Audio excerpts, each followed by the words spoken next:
जंगल और पेड़ हमें किस तरीके से फ़ायदा पहुंचाते हैं, इस पर बात करना तो शायद बेवकूफ़ी होगी, क्योंकि आप और हम बहुत बेहतर तरीके से जानते हैं कि हमें जंगलों, पेड़ों, पौधों की ज़रूरत क्यों है।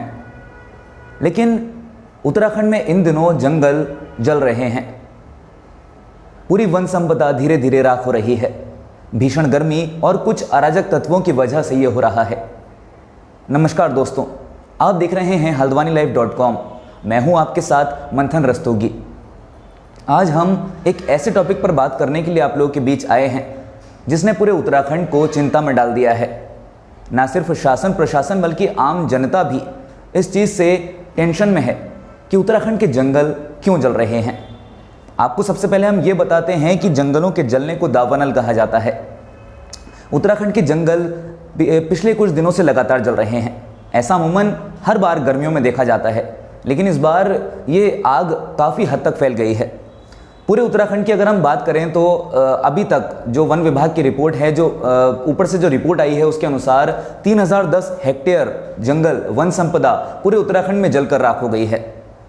सिर्फ कुमाऊं की बात करें तो करीब 50% उत्तराखंड में जो वन संपदा जलकर राख हुई है उसका 50% कुमाऊं में ही जंगल जल गए हैं। उत्तराखंड में अगर 3010 हेक्टेयर जंगल जले हैं तो कुमाऊं में करीब 1489 हेक्टेयर जंगल जलकर राख हो गए हैं। कहीं ना कहीं ये चिंता का विषय काफ़ी ज़्यादा है, क्योंकि कुमाऊं में भी 50% जंगल जल गए हैं और पूरे उत्तराखंड में ये आग धीरे धीरे बढ़ती जा रही है। इसके पीछे आखिर कारण क्या है? सबसे पहले तो भीषण गर्मी। जब भीषण गर्मी होती है तो जो सूखी पत्तियां होती हैं, जो सूखी टहनियां होती हैं, जो पेड़ पौधे होते हैं जंगलों में, उनके बीच में घर्षण होता है, जिसकी वजह से ये आग पकड़ लेते हैं। कई बार ऐसा भी होता है कि ये अपने आप आग पकड़ लेते हैं जंगल, लेकिन कई बार ऐसा भी होता है कि कुछ लोग सूखी पत्तियों में आग लगा देते हैं ताकि वो पत्तियां जल जाएं। लेकिन गर्मियों की वजह से, क्योंकि गर्मी बहुत ज़्यादा पड़ती है, तो इस वजह से जो वो आग होती है वो धीरे धीरे फैलती चली जाती है। सूखी पत्तियों से सूखे पेड़ पौधे सब जगह जंगलों में ये आग फैल जाती है, जिस वजह से वनाग्नि की घटनाएं होती हैं। और वनाग्नि की घटनाएं एक सीमित दायरे में नहीं रह सकती, ये लगातार फैलते जाती हैं। यही कारण है कि उत्तराखंड में लगातार और कुमाऊं में लगातार ये वन संपदा जलकर राख हो रही है। आपको बता दें कि इसके लिए शासन प्रशासन द्वारा लगातार तैयारियां की जा रही हैं। अभी फिलहाल 70 PRD जवानों को पूरे कुमाऊं में प्रशिक्षण दिया जा रहा है, प्रशिक्षण दिया गया है, जिन्हें ये जिम्मेदारी दी गई है कि उन्हें जंगलों की आग बुझानी है। इसमें से सबसे ज़्यादा जो PRD जवान हैं वो अल्मोड़ा ज़िले में तैनात किए जाएंगे। जिस क्षेत्र में ज़्यादा आग लग रही है, वनाग्नि की घटनाएं सामने आ रही हैं, वहाँ पे ज़्यादा PRD जवानों को भेजा जा रहा है। नैनीताल ज़िले में भी कई जगहों से ऐसी घटनाएं सामने आई हैं जहाँ पर वनाग्नि देखी गई है। शासन प्रशासन के द्वारा कदम उठाए जा रहे हैं। इसी दिशा में PRD जवानों को भी तैयार किया गया है। इसके अलावा और दलों की भी मदद ली जाएगी वनाग्नि की घटनाओं को रोकने के लिए।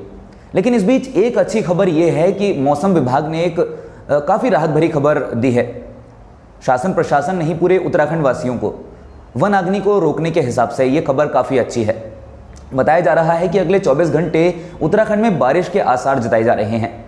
मौसम विभाग ने यह कहा है कि उत्तराखंड के कुछ जिलों में अगले 24 घंटे में बारिश और ओलावृष्टि हो सकती है। उन जिलों के नाम हैं उत्तरकाशी, चमोली, रुद्रप्रयाग, बागेश्वर, पिथौरागढ़। इसके अलावा जो मैदानी ज़िले हैं या फिर जो और भी ज़िले हैं, वहाँ पे आंधी काफ़ी तेज़ तरीके से चल सकती है। बताया जा रहा है कि पश्चिमी विक्षोभ के सक्रिय होने के बाद बारिश होने के आसार जताए जा रहे हैं। हालांकि बीते दिनों मौसम विभाग ने यह भी कहा था कि मई का जो पहला हफ्ता है उसमें बारिश के काफ़ी आसार हैं। इसका मतलब अगर बारिश होती है तो कहीं ना कहीं ये वनाग्नि या फिर जंगलों में जो आग लग रही है उसके लिए वरदान साबित होगी, उसे बुझाने के लिए वरदान साबित होगी। और हम सब उम्मीद करते हैं कि ऐसा ही हो। मौसम विभाग का पूर्वानुमान हमेशा की तरह ठीक हो और बारिश हो जाए, क्योंकि बारिश के बिना इस आग को रोकना नामुमकिन साबित हो रहा है। हम आपसे बस यही अपील करते हैं कि अगर आपके इर्द गिर्द आप अगर कहीं ऐसे क्षेत्र में रहते हैं जहां पर आपको आग लगी हुई दिखती है, जंगलों में वन संपदा आपको खतरे में नजर आती है, तो आप प्रशासन को सूचित करें, आप प्रशासन को बताएं। आप चाहे नैनीताल ज़िले के हैं, आप किसी भी ज़िले के निवासी हैं, अगर आपको ऐसी कोई घटना मिलती है तो आप तुरंत प्रशासन से संपर्क करें। हम सबके प्रयास से ही ऐसी घटनाओं को रोका जा सकता है और ये ज़रूरी है कि हम ऐसी घटनाओं को रोकें, क्योंकि हमारे जंगल, हमारे वन हमें प्यारे हैं। ऐसे वीडियो देखते रहने के लिए आप जुड़े रहिए हमारे साथ हल्द्वानी लाइव।